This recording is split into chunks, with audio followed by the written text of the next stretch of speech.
Welcome back to Adventures of a Black Belt Sommelier. Want to warn you, this is a political episode.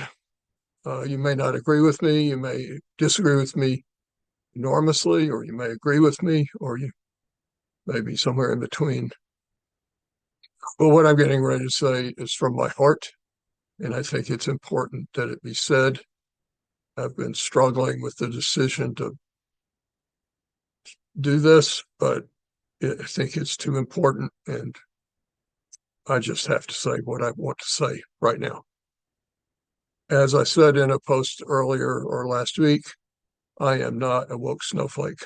I voted for Ronald Reagan. I voted for George Bush Sr. Tend to vote for the person that I think is the best candidate, rather, or the best person to be president, rather than one party or the other. I have done that all my adult life. I am a patriot. I believe in our country, and I want what's best for my son and my nieces and nephews and their children, and hopefully my son's children someday, and yours.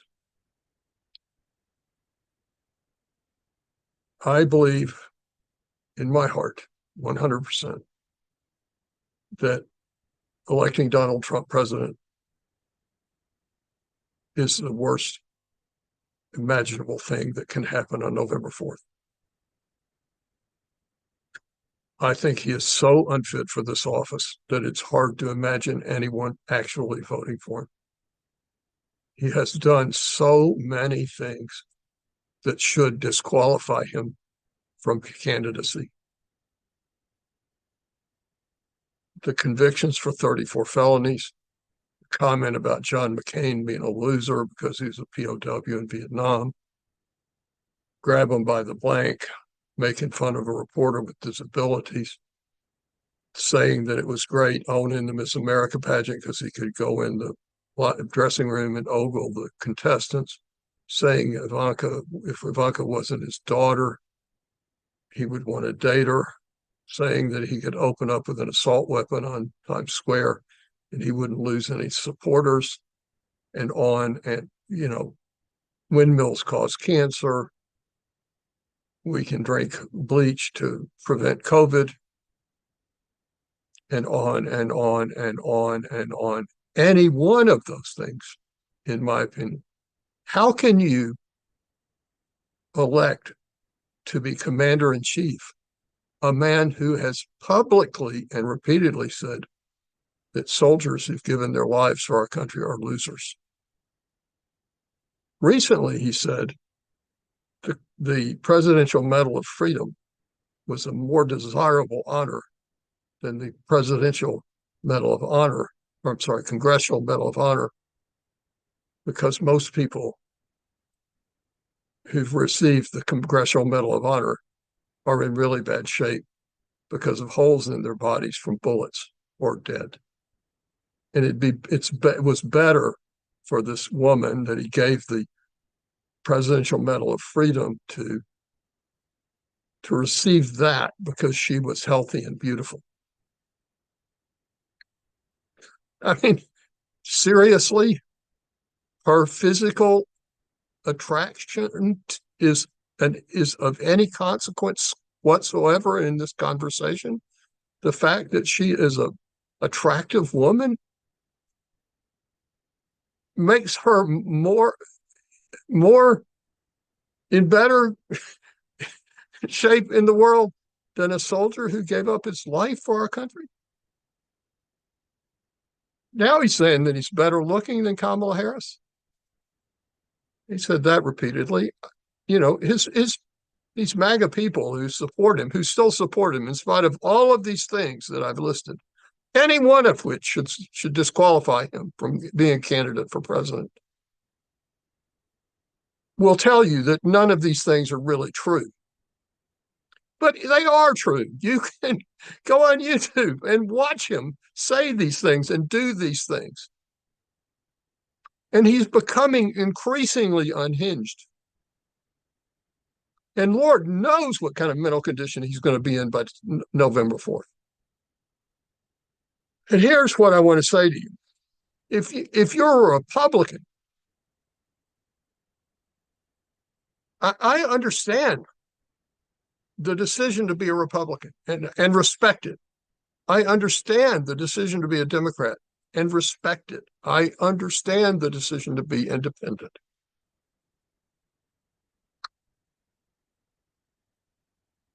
100%.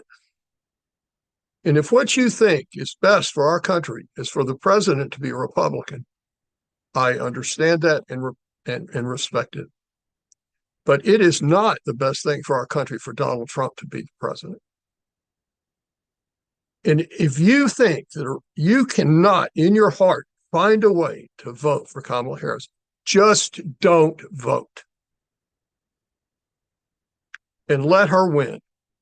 And in 4 years, there'll be another election and you can elect a Republican president that won't be Donald Trump.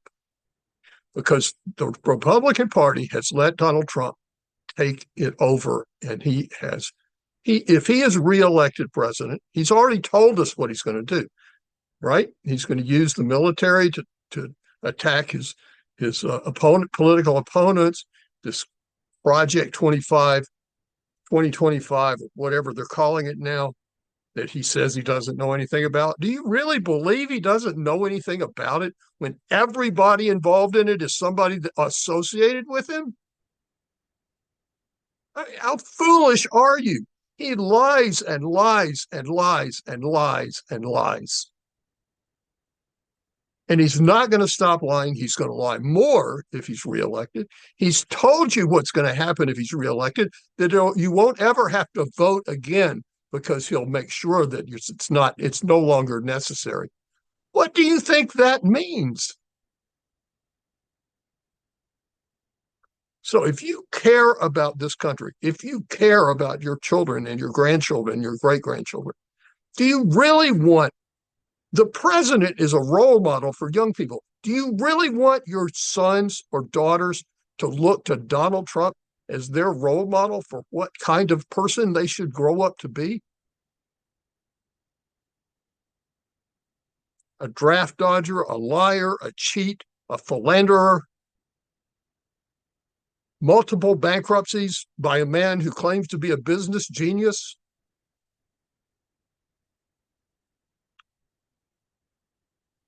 Again, I'm begging you, I'm entreating you.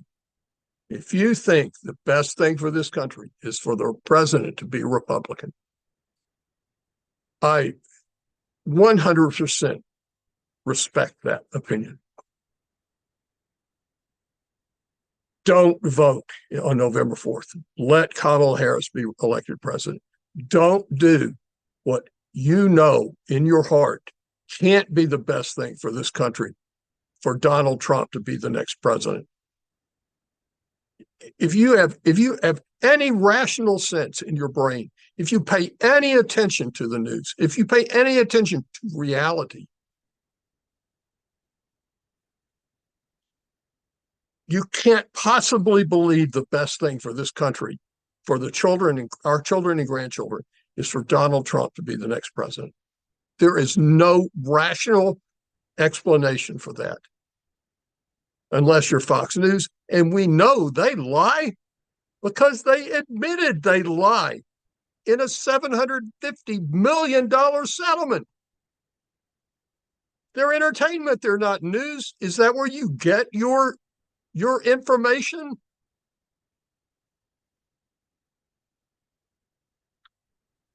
So this is my challenge to you. If you're a Democrat, please vote for Kamala Harris. If you're an independent, please vote for Kamala Harris.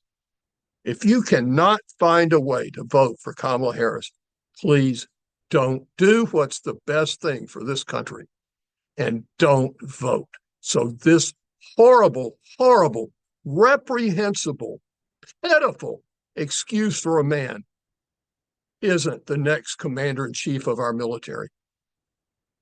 This unhinged man doesn't have the nuclear codes.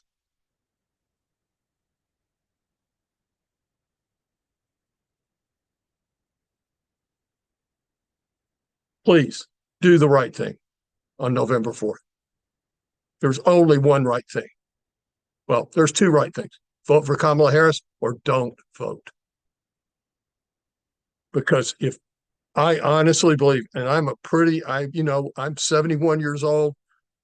I've voted and voted, I pay attention to the news.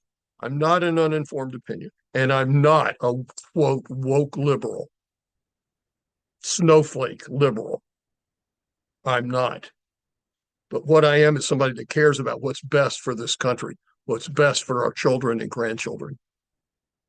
And that is not that what's best for our children and our grandchildren is that Donald Trump never steps a foot in the White House again.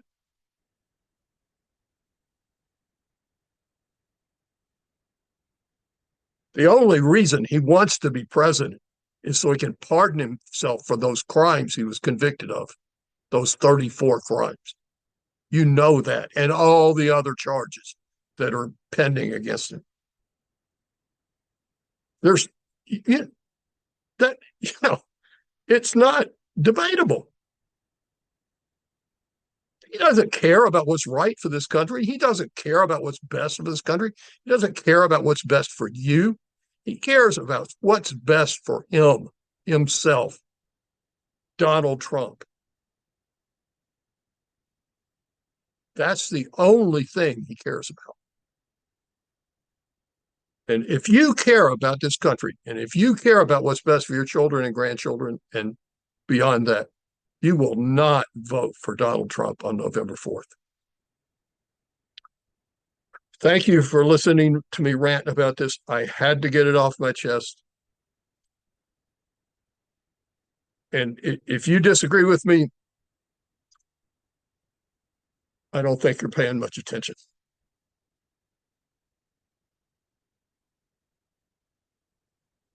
Because the evidence is very, very clear what's best for this country, what's best for our children and their children and their children. No question. It's not Donald Trump in the White House ever again.